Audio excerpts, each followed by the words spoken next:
Taking an aggressive step in fighting climate change, it's planning to phase out the sale of all gas-powered vehicles in just over 10 years. State regulators voted on a plan with a first goal of having 35% of new cars sold producing zero emissions by 2026, 68% by 2030, and 100% by 2035. NBC's Steve Patterson joins us from Los Angeles. Steve, good morning. How does the state plan to reach these goals?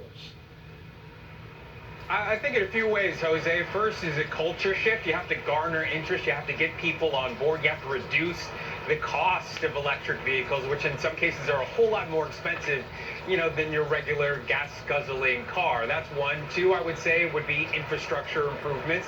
There has to be, a better system for chargers in this state. There's only about 80,000 or so right now. They have to be over 1 million by about 2030 for this to sustainably work.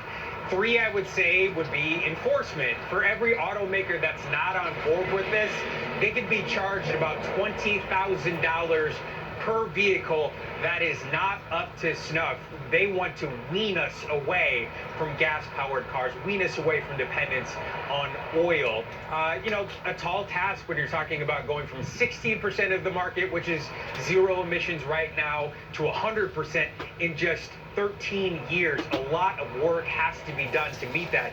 But they say the rewards are worth it. State regulators, the governor's office, they want to make this work. They say that, greenhouse gases, about 40% come from vehicles in this state. One of the largest producers of greenhouse gases in the state of California. If they do this, they say it will cut down on that greenhouse gases from cars, from exhaust, by about 50% by the year 2040. Again, some big hurdles, but they say the aspirational goal of doing it is well worth it, and they expect other states to fall in line. Generally when California does something like this, because they control their own air quality standards, other states like Washington State, like New York State, like Massachusetts, tend to follow in line. If you have, more than a dozen states, maybe 15 to 17, also doing the same thing, that is a huge chunk now of the country that is not reliant on oil. Jose? Yeah, that includes like trucks, pickup trucks and transportation trucks in that, Steve? No, it does not, and that's a good point. It does not include the used car market. It wouldn't include cars that are purchased out of state. It doesn't include cars that are already on the road. So if you have a gas-powered car in your driveway, and let's say it's the year 2028, they're not going to remove it from you in the year 2032. But also those diesel-powered large trucks are not going to have their own sort of similar law until about 2040. So some lag, but those lags are in place to account for people to transition, to get used to our new future. Jose?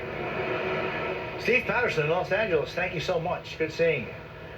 The U.S., meanwhile, is experiencing an alarming increase in car deaths. More than 115 Americans have been dying on the roads on average every day this year. More than 115. And the toll is falling disproportionately on lower-income Americans, as well as Black and Latino families.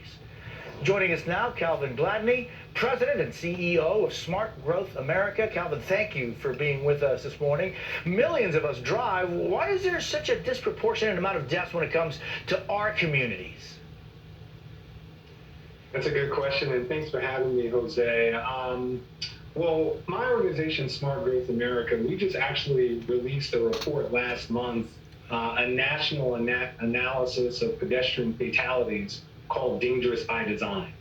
And it shows a particular epidemic of traffic deaths, pedestrian fatalities in this country.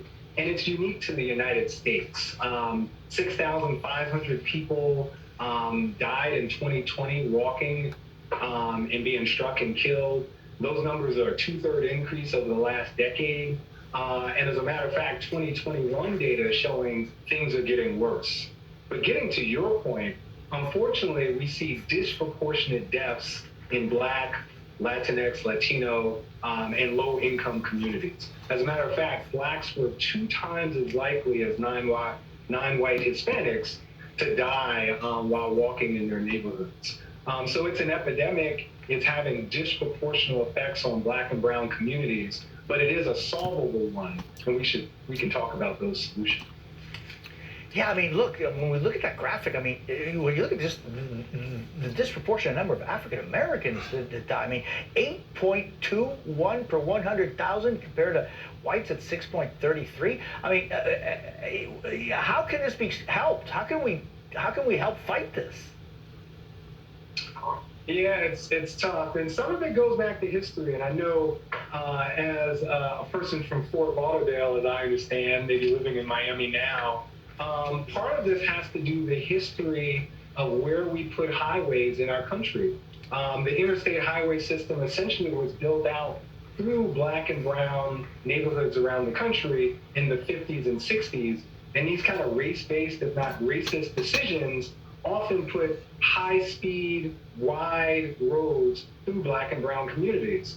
And so part of what we can do, there's probably two things that we need to do that are counterintuitive, but really are the answer, and it's shown in our report. The first is to focus on street design. Right now, our streets are designed for speed, the speed of the car traveling, but not the safety of anybody not in the car.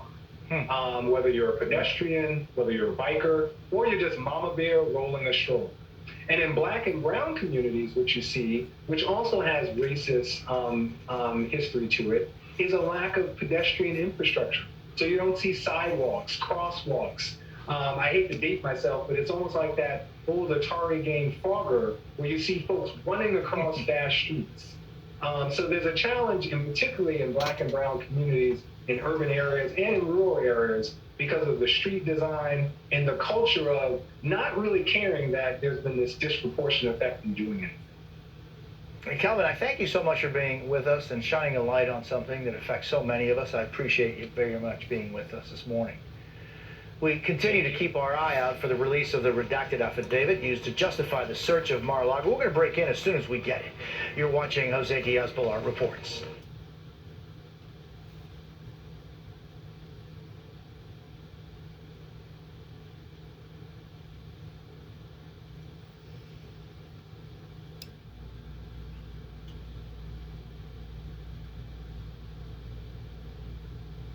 So many commercials.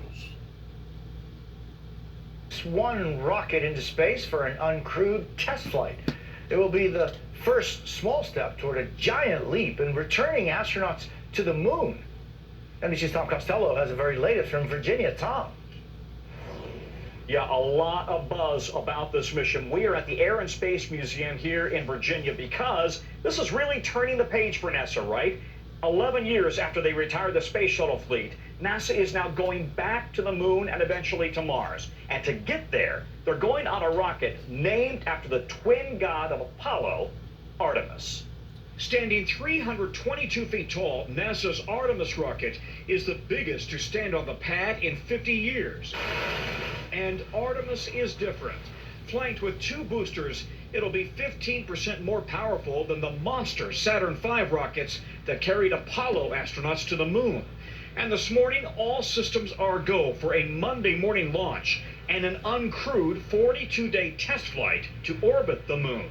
We are pushing the vehicle to its limits, really stressing it to get ready for crew. We've mitigated the risk as far as we can, and now it's our time to get to launch so that we get that data that we need to put crew on it. Within 2 years, astronauts will ride on top of the rocket in the Orion crew capsule. The entire Artemis Orion stack looks something like Apollo on steroids, with some critical upgrades for future astronauts. Orion is a lot bigger than Apollo. Instead of 3 astronauts, 4 astronauts fit in these chairs here. They have a retractable rowing machine right here for exercise. And something Apollo didn't have, underneath my feet, a commode. And NASA is also testing out this new astronaut suit for future missions, replacing the suits worn by shuttle astronauts. The new suit designed to keep astronauts alive for 144 hours should their spaceship suddenly lose cabin pressure. See, there's a little feed port here where, using a specialized bag design, we can put liquid nutrition in, think of like a protein shake, in there, and the crew member can turn their head in the helmet, be able to drink that, so they have the proper nutrition. How is it in there? Is it hot? It feels good, nice and cool, sir. Cool. Yes, sir. I have a cooling guard underneath. It has a tube that goes from left to right all the way across that keeps me nice and cool. Even on a hot Houston day. Yes, sir. If this uncrewed Artemis mission goes well, an astronaut mission will follow, then a lunar landing in 2025 and a moon base. Returning from its mission, Orion will re-enter the Earth's atmosphere even faster and hotter than the space shuttle. Mach 32 and 5,000 degrees. A brand new heat shield will protect future crews before parachuting into the Pacific Ocean. The main objective that we really want to get out of this test flight is that stressing that heat shield, getting a test of that new Orion heat shield at lunar reentry velocity. Mach 32 is 32 times the speed of sound, 5,000 degrees. That's half the temperature of the sun. So it's imperative that that heat shield holds just like it held for the Apollo mission when they came splashing down and landing in the Pacific Ocean. This mission, again, uncrewed, but on board will be 4 test dummies to gauge exactly all the impacts, if you will, all the strains and stresses that humans will feel when they're actually on board this mission, maybe in another year and a half or so, and then eventually landing on the moon. Back to you. Fascinating. Tom Costello, I thank you so very much. That wraps up the hour for me. I'm Jose Diaz-Balart. You can always reach me on Twitter and Instagram at J.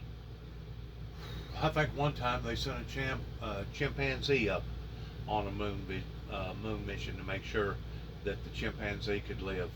Now they're using test dummies.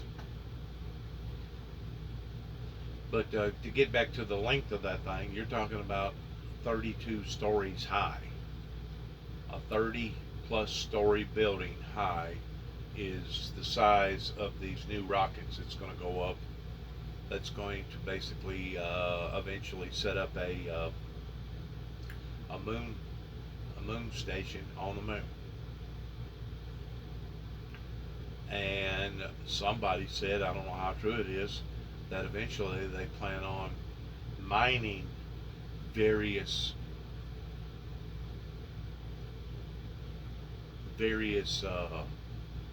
minerals off of the moon and bringing it back to the United States for use. I know it sounds way out there, but that's where aviation or NASA is planning on going in the future. Hey, with you, I'm Katie Tur. We do not know what is in it. We do not know how much more we will learn, but we do know that at some point in the next 60 minutes, we will get our first glimpse of the affidavit used to justify the FBI search at Mar-a-Lago. The federal judge gave the Justice Department a deadline of noon today to make public a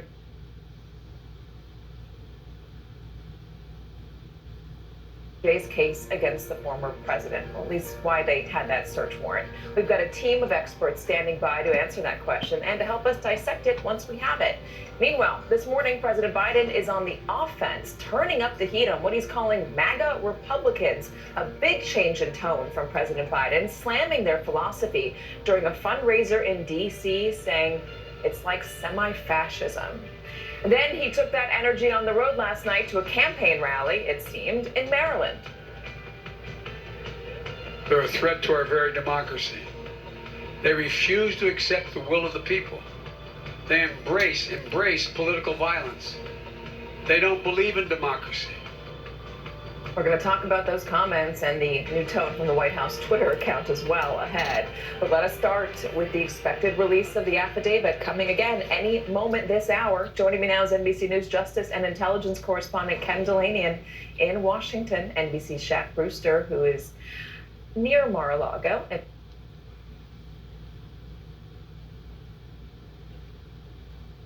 And if it happens, then there will be a major fire in a turbine hall, and after that it can actually after. Essentially, are you saying that that risks a meltdown of the reactor? Yes, could be, because you know you cannot stop this fire if it goes. There's been a renewed exodus of civilians living under Russian occupation in the towns close to Europe's biggest nuclear power plant. Safely in Ukrainian-held Zaporizhia, they consistently told CNN that Russian troops were bombarding locations close to the plant, shelling that Russia blames on Ukraine. Вимикається інтернет. The internet is switched off before it starts. probably so that nobody can film it. But we already know that if the internet is down, we should expect Russian shelling in half an hour. Amid international demands that Russia leave the nuclear power plant and demilitarize the area, the Russian shelling from the power station has increased. This is the result of one of 70 artillery and rocket strikes here in the last 24 hours, officials said. There's shelling every day. It just happened to hit here. Good thing no one was at home, or there would have been casualties, she says. Russia's responded to international demands to demilitarize the power plant by adding troops, inevitably increasing the chances of a disaster, whether by accident or design. Sam Kiley reporting from the Zaporizhzhia area. I want to bring in CNN's David McKenzie, who is live from Lviv in western Ukraine. How concerning was this development yesterday, this outage to authorities where you are?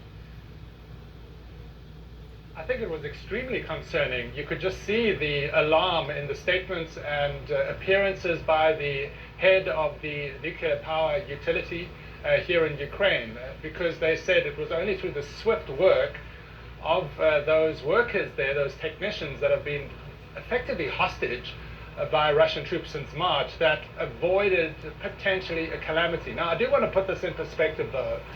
Each one of those reactors has at least 3 diesel generators that can provide backup power.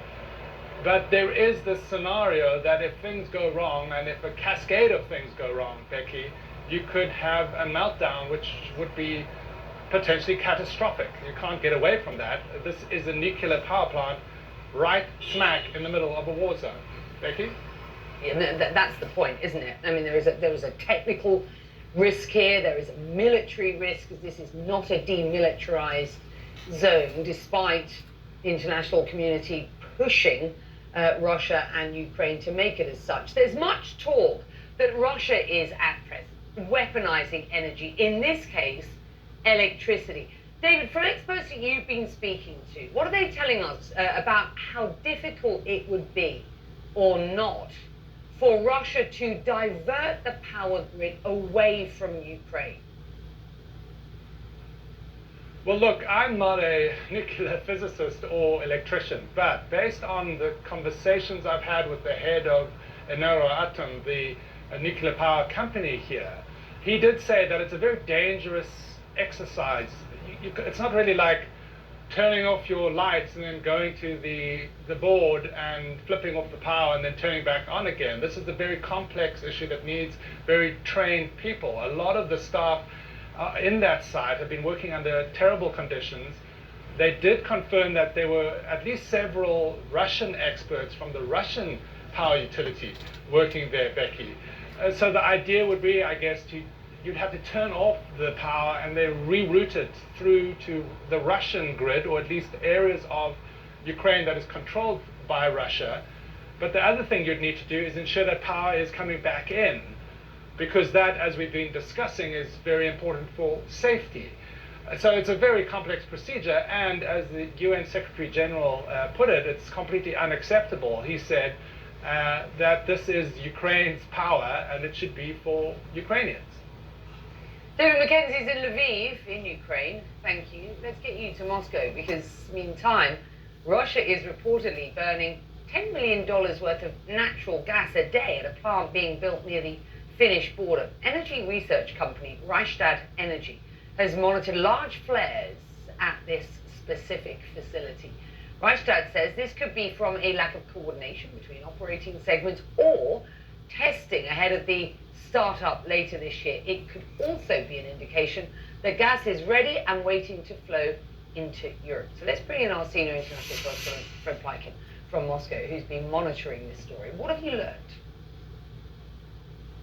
Hi there, Becky. Well, this station is actually really important, the Portovaya station, because it's the station that actually feeds into the Nord Stream 1 pipeline that we've been speaking so much about over the past couple of weeks, the past couple of months. And this energy research company, Rystad, they say that these flares have been observed by the satellite pictures, but also by local residents in that area. We could see there, if we can bring the map up again, that the area where that Portovaya station is actually very close to the border with Finland, and it appears as though people in Finland just saw this massive flare.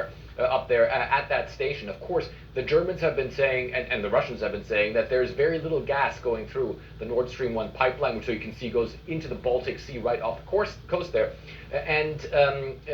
And this research company believes that there could be several reasons for these flares coming up. It could be the Russians testing the Portovaya facility before maybe using it to a greater extent. But they did also say that there could be political reasons behind it as well, because, of course, the Russians are putting very little gas into the Nord Stream 1 pipeline.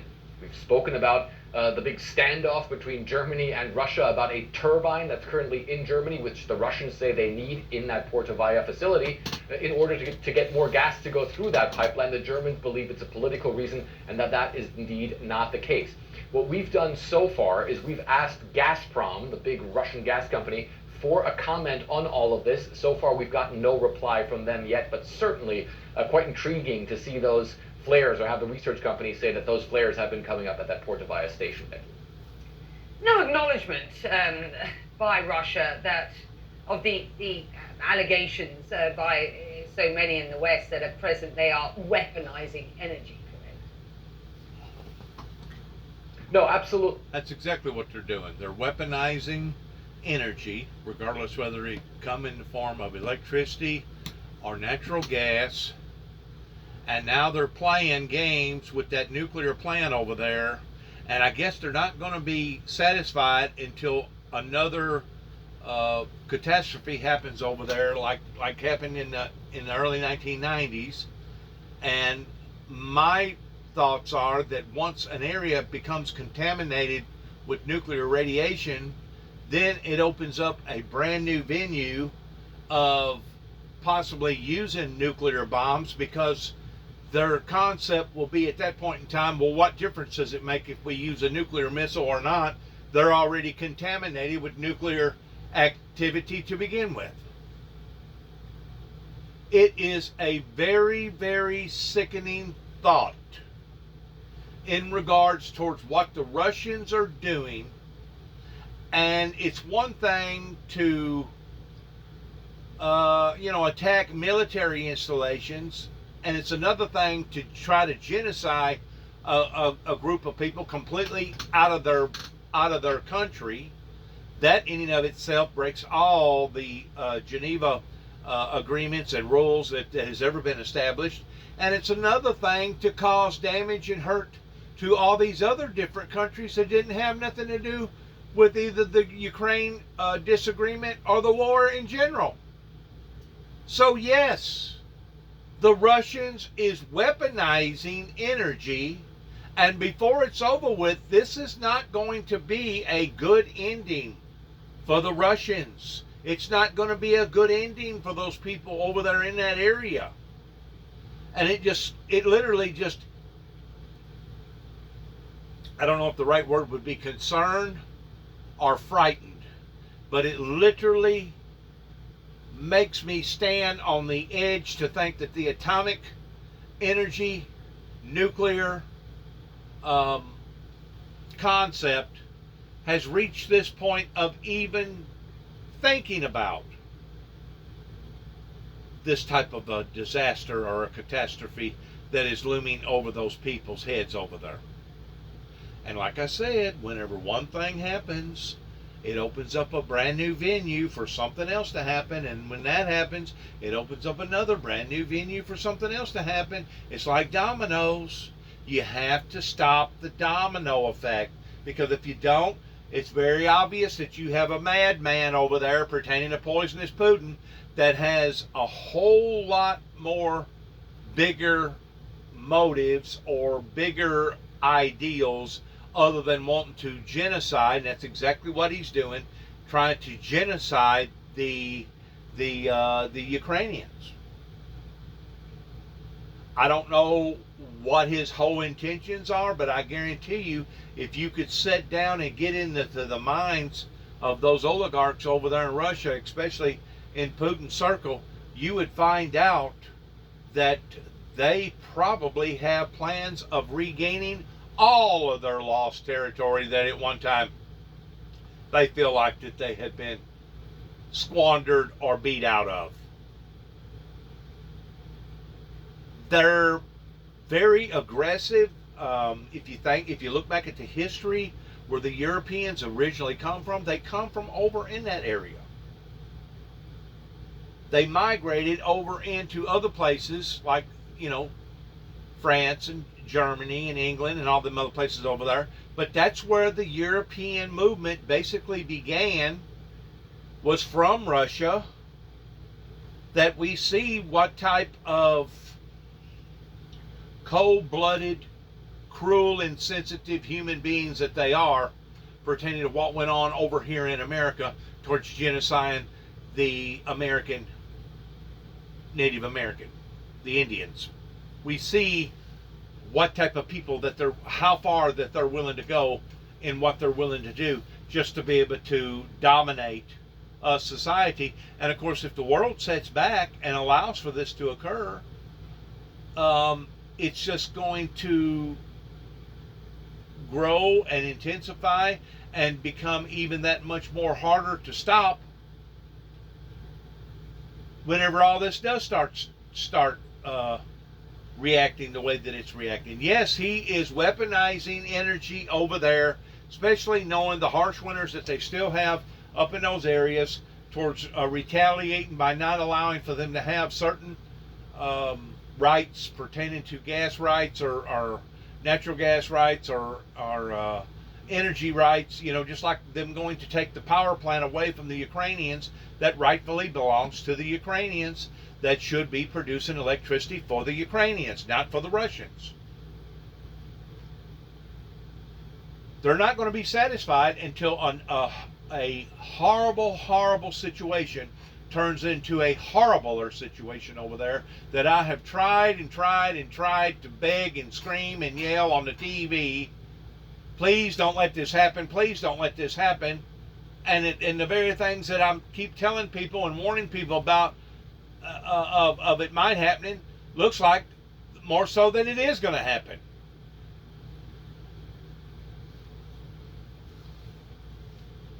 The atomic nuclear energy, if this plant melts down, that could lead into something further, has a great deal to be accounted for what that they have not done that they should have done in regards to this. See, that's the thing about these nuclear plants. Once they get engaged, it takes a very, very long process to eliminate the lethalness coming from those factories. And I mean, it takes, you got to go down through several different steps, several days, if not weeks, just to be able to shut one of these things off. We've seen what happened with the tidal wave, the over in Japan pertaining to those reactors, that if I'm not mistaken is still spewing out certain amounts of radiation that's going into the ocean. They don't talk about it. They don't discuss it, because it's something basically they can't turn off. Now, that was my impression up until about a year ago, whenever I last heard about that ordeal that went on over there with one of those reactors. I don't know if that's still true. I don't know if they finally capped it off. I don't know. I mean, what you're dealing with is something that will basically contaminate the ground that you're on for the next 100+ years, to the point that won't nothing even begin to think about growing on it. And that includes pigweed, Johnson grass, fescue, clover, any other type of grass. You can plant all you want, but it ain't gonna grow. It's really sad. Not the Russians. If you look, for instance, at the Nord Stream 1 pipeline, the Russians are saying there that it's technical reasons. They don't have that turbine. They say the reason they can't get that turbine back to Russia is because of the international sanctions. They need additional paperwork for the Germans, and until that happens, the pipeline is simply going to operate at a much lower capacity than it actually can. And that's, of course, been done in stages. At the beginning, it was 40%, then it came down to 20% because the Russians are saying that other turbines are also at least need more maintenance. And those turbines, the maintenance for them is usually conducted in Western countries. So that's one of the reasons. And as far as the Zaporizhzhia power plant is concerned, the Russians also saying that they're not weaponizing the energy there. They say that it's the Ukrainians that are shelling that area. That's the reason why the fires broke out near a power line that leads to the Zaporizhzhia reactor. So in general, the Russians are saying that they are not weaponizing energy. They say that it's mostly Western sanctions that are stopping them from getting more gas into Europe. And they say it's the fighting, which they blame on the Ukrainians around the Zaporizhzhia power plant, that is causing the situation there, Becky. Republican is in Moscow. Thank you. As the continent reduces its dependency on Russian energy, the French president has praised Algeria for increasing gas exports to Europe. During his 3-day visit to the North African country, Emmanuel Macron also said that Russia's war on Ukraine has destabilized the world, especially Africa. He pledged to reinforce French support to Algeria and its neighbors and spoke about France's complex history with the country. Melissa Bell reports. Becky, this was always going to be a delicate balance, a delicate trip for the French president to manage. It is, of course, Algeria that the French president was visiting. Never simple for a French president, given the history, given the relations that remain complicated, but in the context, of course, where one of the world's top natural gas suppliers was receiving one of the European leaders in desperate need of natural gas. Élysée sources dampening down speculation that any major announcement would be made, but Emmanuel Macron did answer questions from journalists as he left one of the main cemeteries in Algiers today. There are countries that are much more dependent on gas, and in particular on Russian gas. And this is where we need to make a collective effort, a plan for sobriety, diversification of gas and acceleration of other projects. This is not just about France, so that is why we are not at all in competition with Italy. I thank Algeria for increasing the volumes that pass through the pipeline between Algeria and Italy, because the pipeline is not full.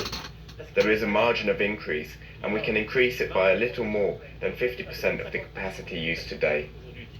Emmanuel Macron answering questions from journalists there, but really the point of this trip, according to Élysée sources, as the French president set out, was much more to look at the common and difficult history of the two countries, going back, of course, to France's colonial period in Algeria, but also to the very brutal Algerian war for independence, and how those histories can finally be looked at together and reconciled, Becky. Well, a reminder, if ever... Which, that's a good thing for them to reconcile, but once more, you're just adding insult to misery by draining that much more fuel and natural gas, natural resources from the planet Earth that is contributing to global warming. There's so many of these countries, including America, that has taken a back seat to recognizing the environmental changes that now are affecting so many people's lives all over the world, that to do a catch-up, a backstroke, would require a whole new concept of energy producing companies. It needs to be on the most urgent forefront that I can think of towards not only California wanting to reduce all its emissions, towards everybody going to a certain amount of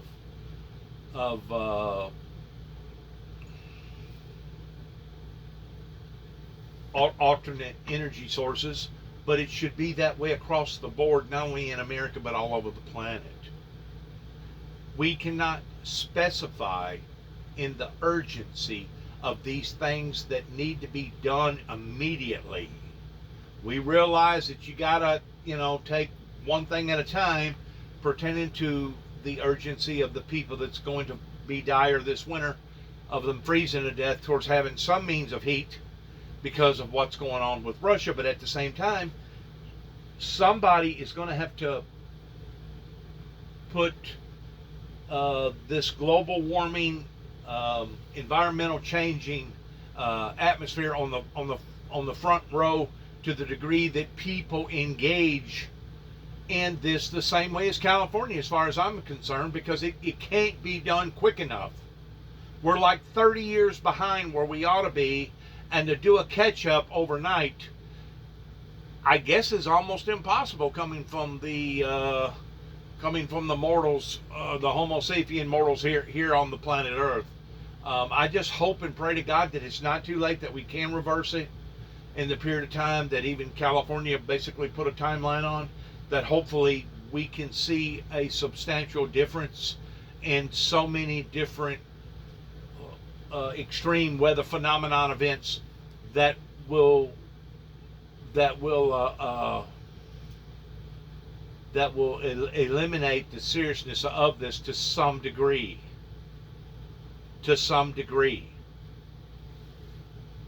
God, I can't believe that COVID has brought all these things suddenly to the surface, that's basically accelerated all these problems at one time, and now it's almost like we're dealing with third world knowledge, primitive third world knowledge, not only in other countries but this one here too as well, towards actually awakening to the problems that we're creating for ourselves. That's what the petroleum industries has done, and as far as I'm concerned, the petroleum industries still has not apologized to the world pertaining to what that they have done, all in the name of greed and all in the name of selfishness, that's basically putting people's lives in peril.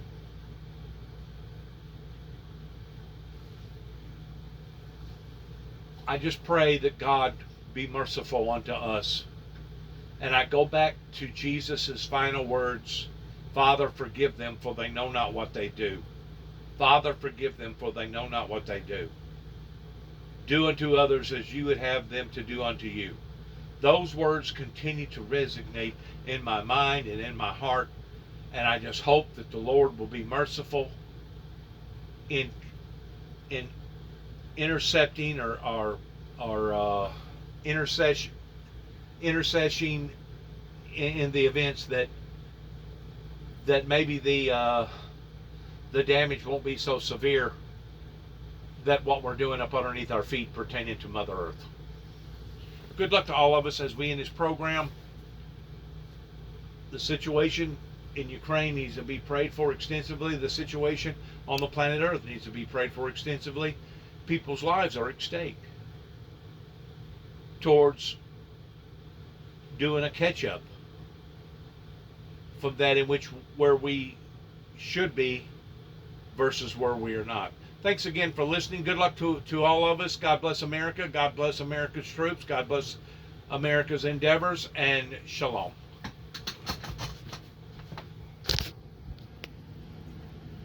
The New World.